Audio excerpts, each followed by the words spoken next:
Hello friends, स्वागत है तमारू फरी एक बार आपणी Gujarat police constable mock test में। आज આપણે ચર્ચા કરીશું દિલ્હી સલ્તનત। ઓકે, આની આગળ આપણે ચર્ચા કરી રહ્યા છે કે મુઘલ યુગ। ઓકે, તો આજે દિલ્હી સલ્તનત એટલે કે દિલ્હી સલ્તનતમાં ગુલામ વંશ આવશે, તુગલક વંશ આવશે। ઓકે, આ રીતે ઘણા બધા લોધી વંશ આવશે। તો ઘણા બધા વંશોની 40 થી 45 જેટલા ક્વેશ્ચન છે। તો તમારે કેટલા સાચા પડે છે એ તમારે કોમેન્ટ કરીને જણાવવાનું છે। ચલો ફટાફટ સ્ટાર્ટ કરીએ। પ્રથમ ક્વેશ્ચન છે કે લોધી વંશની સ્થાપના કોણે કરી હતી। મોસ્ટ એમ્પી ક્વેશ્ચન કે લોધી વંશની સ્થાપના કોણે કરી હતી? તો બહલોલ લોધી। ડી તમારો રાइट આન્સર થઈ જશે કે બહલોલ લોધીએ લોધી વંશની સ્થાપના કરી હતી। ચલો, કબીરના કવિ સંગ્રહતાનું નામ શું હતું? મોસ્ટ એમ્પી ક્વેશ્ચન સ્ટાર વાળો છે।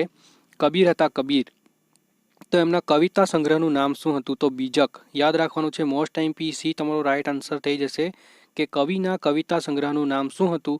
તો બીજક નામ હતું।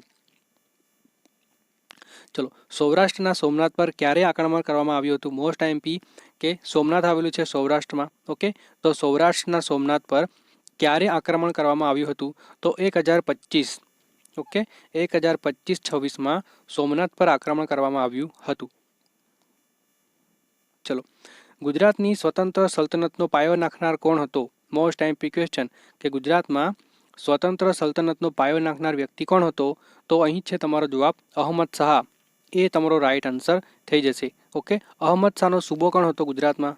જેને પણ આવડે એ કોમેન્ટ કરી શકે છે। ચલો, શીખ ધર્મના 10મા અને અંતિમ ગુરુ કોણ હતા? તો બધાને આવડતો ક્વેશ્ચન કે શીખ ધર્મના 10મા અને અંતિમ ગુરુ કોણ હતા? તો ગુરુ ગોવિંદ સિંહ। ઓકે, એ તમારો રાइट આન્સર થઈ જશે કે 10મા અને અંતિમ ગુરુ કોણ હતા? તો ગુરુ ગોવિંદ સિંહ।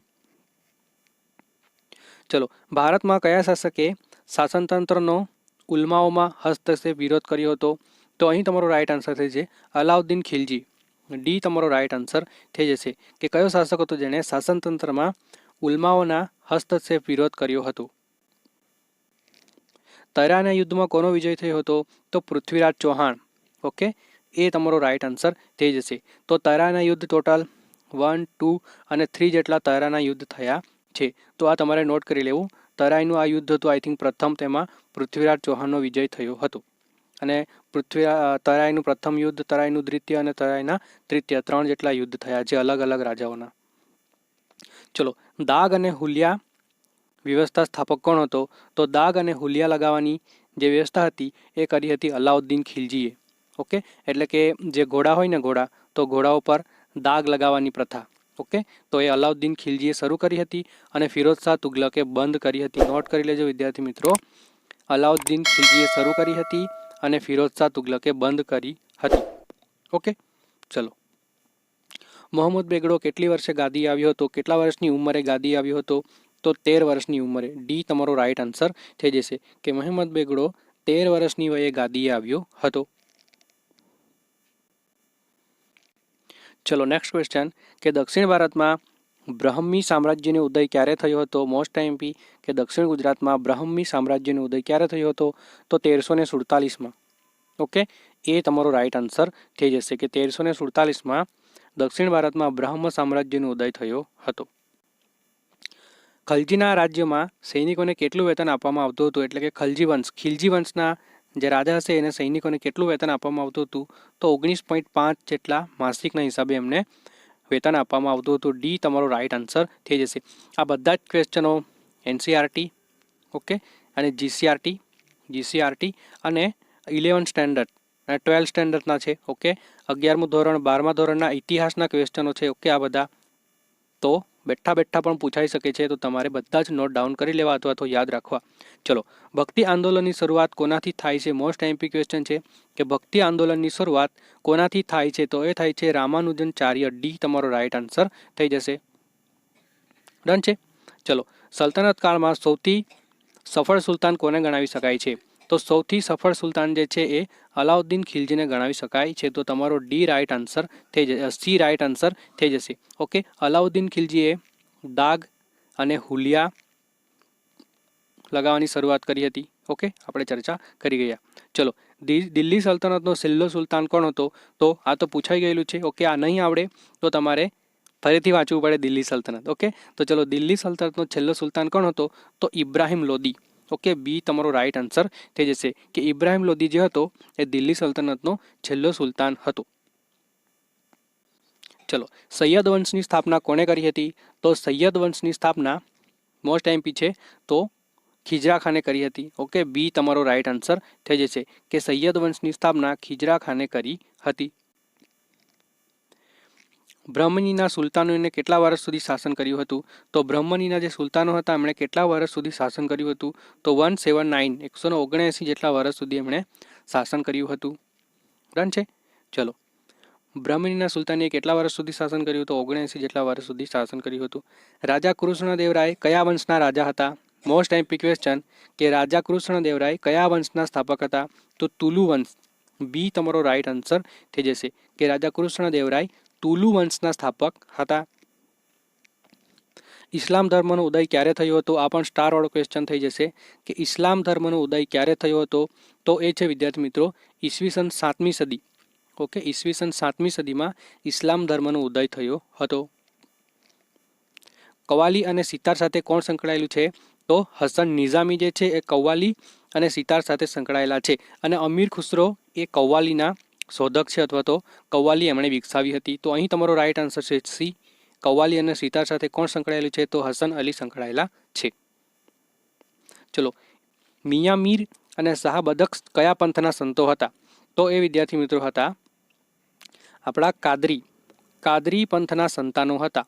મિયા મીર અને શાહ બદખ્શ યાદ રાખવાનું છે, એ તમારો રાઈટ આન્સર થઈ જશે. ગુજરાત મુઘલ સામ્રાજ્યનો ભાગ ક્યારે બન્યું? ગુજરાત જે હતું એ મુઘલ સામ્રાજ્યનો ભાગ ક્યારે બન્યું હતું? તો 1573. એ તમારો રાઈટ આન્સર થઈ જશે. લંગાણી વંશની સ્થાપના કોણે કરી હતી? તો લંગાણી વંશની સ્થાપના રાય સહારાએ કરી હતી. આ પણ તમારો એ રાઈટ આન્સર થઈ જશે. આ વંશો અમુક બુકમાં ઉલ્લેખ છે તો આ તમારે યાદ રાખવા. ઓકે, ચલો, સિંધમાં કઈ જાતિના લોકોનું શાસન હતું? મોસ્ટ એમપી કે સિંધમાં કઈ જાતિના લોકોનું શાસન હતું? તો સુમરા. ડી તમારો રાઈટ આન્સર થઈ જશે કે સિંધમાં સુમરા જાતિના લોકોનું શાસન હતું. ઇસ્લામ ધર્મનો ઉદય ક્યાં થયો હતો? તો ડી તમારો રાઈટ આન્સર અરબાસ્તાન. ઓકે, ડી તમારો રાઈટ આન્સર થઈ જશે કે ઇસ્લામ ધર્મનો ઉદય અરબાસ્તાનમાં થયો હતો. ચલો, તમારે જણાવવાનું છે કે ઇસ્લામ ધર્મનો ઉદય કોણે કર્યો હતો? ઓકે, ઇસ્લામ ધર્મનો જે ઉદય છે એ કોણે કર્યો હતો? ફટાફટ કોમેન્ટ કરો. પાણીપતનું પ્રથમ યુદ્ધ ક્યારે થયું હતું? તો 1526માં. ઓકે, બધાને આવડતો ક્વેશ્ચન કે પાણીપતનું પ્રથમ યુદ્ધ ક્યારે થયું હતું? તો 1526માં થયું હતું. ચલો, ભારતમાં સૌથી જૂની સૂફી સંત તરીકે કોણ પ્રખ્યાત છે? તો અલ હજવરી. ડી તમારો રાઈટ આન્સર થઈ જશે કે ભારતના સૌથી જૂના સૂફી સંત તરીકે અલ હજવરી જાણીતા છે. ઓકે, ચલો, ખલજી વંશની સ્થાપના કોણે કરી? ખિલજી વંશની સ્થાપના કોણે કરી હતી? તો જલાલુદ્દીન ખિલજી. ડી તમારો રાઈટ આન્સર થઈ જશે. હવે આપણા વિડીયો ગમે તો વિડીયોને લાઇક કરવાના છે, તમારા મિત્રોને બને એટલા શેર કરવાના છે અને ચેનલ પર નવા હોય તો એમણે સબસ્ક્રાઈબ કરી લેવાનું થાય છે. ઓકે, ચલો, સુરાવદ્રી. ઓકે, સુરહરાવદ્રી પરંપરા વંશની સ્થાપના કોણે કરી હતી? તો એ છે આપણા શિહાબુદ્દીન સુહરાવર્દી. ઓકે, એ તમારો રાઈટ આન્સર થઈ જશે કે સુહરાવર્દી પરંપરાની સ્થાપના શિહાબુદ્દીન સુહરાવર્દીએ કરી હતી. ચલો, એકેશ્વરાવાદ પરંપરા સૌથી મહત્વનો સંત કોણ હતો? તો એ હતો વિદ્યાર્થી મિત્રો સંત કબીર. એ તમારો રાઈટ આન્સર થઈ જશે કે એકેશ્વરાબાદ પરંપરાનો મહત્વપૂર્ણ સંત કબીર હતો. ઓકે, અને એમના જે ગ્રંથ હતું એમનું નામ હતું બીજક. આપણે જોઈ ગયા. ઓકે, ધર્મગ્રંથ હતો એમનું નામ હતું બીજક. કયા રાજાને હરાવીને મલિક કાફુરે કોહિન હીરો પ્રાપ્ત કર્યો હતો? મોસ્ટ એમપી કે મલિક કાફુર જે હતો એમણે કોને હરાવીને કોહિન હીરો પ્રાપ્ત કર્યો હતો? તો રાજા પ્રતાપરુદ્રદેવ. એ તમારો રાઈટ આન્સર થઈ જશે. અને આ મલિક કાફુર એ હીરાને ઈરાન લઈ ગયો હતો. ઓકે, અને કોહિનૂર હીરા જોડે જોડે એ લોકો સિંહાસન હતું. ઓકે, મયુરા સિંહાસન પણ એ લોકો લઈ ગયા હતા. ડન છે. ચલો, તુગલક વંશની સ્થાપના કોણે કરી હતી? મોસ્ટ એમ્પી ક્વેશ્ચન કે તુગલક વંશની સ્થાપના કોણે કરી હતી? તો ગ્યાસુદ્દીન તુગલક. બી તમારો રાઈટ આન્સર થઈ જશે કે તુગલક વંશની સ્થાપના ગ્યાસુદ્દીન તુગલકે કરી હતી. લોધી વંશનો સૌથી શ્રેષ્ઠ પ્રતાપી સુલતાન કોણ હતો? તો એ હતો સિકંદર લોધી. સી તમારો રાઈટ આન્સર થઈ જશે કે લોધી વંશનો શ્રેષ્ઠ સુલતાન કોણ હતો? તો સિકંદર લોધી. ડન છે. ચલો, તરંગી યોજના માટે કયો સુલતાન કુવિખ્યાત છે? તો તરંગી સુલતાન માટે મોહમ્મદ તુગલક. ઓકે, અથવા તો ફિરોજ તુગલક આપ્યો હોય મોહમ્મદ તુગલકની જગ્યાએ તો પણ ચાલે, પણ તમારે અહીં બી રાઈટ આન્સર થઈ જશે કે તરંગી યોજના માટે કયો સુલતાન કુખ્યાત હતો? તો મોહમ્મદ તુગલક. ગુલામ વંશને બીજા કયા નામથી ઓળખવામાં આવે છે? મોસ્ટ ટાઈમપી સ્ટાર વાળો ક્વેશ્ચન. ઓકે, ડબલ સ્ટાર વાળો ક્વેશ્ચન છે કે ગુલામ વંશને બીજા કયા નામથી ઓળખવામાં આવે છે? તો મામલુક વંશ. એ તમારો રાઈટ આન્સર થઈ જશે. ઓકે, ચલો, રજિયા સુલતાનને કોણે પોતાની ઉત્તરાધિકારી તરીકે જાહેર કરી હતી? તો ઇલ્તુત્મિશ. એ તમારો રાઈટ આન્સર થઈ જશે કે રજિયા સુલતાનને પોતાના ઉત્તરાધિકારી તરીકે ઇલ્તુત્મિશે જાહેર કરી હતી. અને રજિયા સુલતાના સભામાં હાથી પર બેસીને આવતી હતી અને પુરુષો જેવા કપડાં પહેરતી હતી અને ટોપી પણ પહેરતી હતી. ઓકે, આ બધી વસ્તુ તમારે યાદ રાખવી. ચિશ્તી પરંપરા કોણે સ્થાપી હતી? તો મોઇનુદ્દીન ચિશ્તીએ સ્થાપી હતી. સી તમારો રાઈટ આન્સર થઈ જશે. ઓકે, ચલો, કવ્વાલી નામની ગાયન પદ્ધતિ કોણે વિકસાવી હતી? ઓકે, તો એ છે આપણા અમીર ખુસરો. કવ્વાલી નામની ગાયન પદ્ધતિ અમીર ખુસરોએ વિકસાવી હતી. તો તમારો અહીં અમીર ખુસરો રાઈટ આન્સર થઈ જશે. ચલો, કાદરી પરંપરાની શરૂઆત કયા રાજ્યમાં થઈ હતી? મોસ્ટ આઈએમપી કાદરી પરંપરાની શરૂઆત પંજાબ ખાતે થઈ હતી. સી તમારો રાઈટ આન્સર થઈ જશે. અથવા ક્વેશ્ચન પૂછાય કે કાદરી પરંપરા નીચેનામાંથી કયા રાજ્ય સાથે સંબંધ ધરાવે છે? તો તમારું પંજાબ જવાબ થઈ જશે. ઓકે, ચલો, વૈષ્ણવ ભક્તિ પરંપરા કોણે શરૂ કરી હતી? તો રામાનંદે. ડી તમારો રાઈટ આન્સર થઈ જશે કે વૈષ્ણવ ભક્તિ પરંપરા રામાનંદે શરૂ કરી હતી. ડન છે. ચલો, કનોજના રાજા જયચંદને ચંદાવરના યુદ્ધમાં કોણે પરાજિત કર્યો હતો? તો શાહાબુદ્દીન ગોરીએ. ઓકે, શાહાબુદ્દીન ગોરીએ કનોજના જે રાજા હતા જયચંદને ચંદાવરના યુદ્ધમાં હાર આપી હતી. ડન છે. ચલો, ઓકે, આમાં કેવું છે, દિલ્હી સલ્તનતમાં છે ને અઢળક યુદ્ધો થયા છે. તો એમનો એક યુદ્ધનું તમારે આખું પેજ બનાવવાનું છે. ઓકે, કોની વચ્ચે થયું અને કોની જીત થઈ, કોની હાર થઈ, ઓકે, કયા વર્ષે થયું, તો આ બધું જ નોટ કરી લેવાનું થાય છે. એકાદ યુદ્ધ પૂછાઈ જાય. હમણાં સુધી પૂછાતું હતું પાણીપતનું પ્રથમ યુદ્ધ. ઓકે, પાણીપતનું ત્રીજું યુદ્ધ પૂછાતું હતું.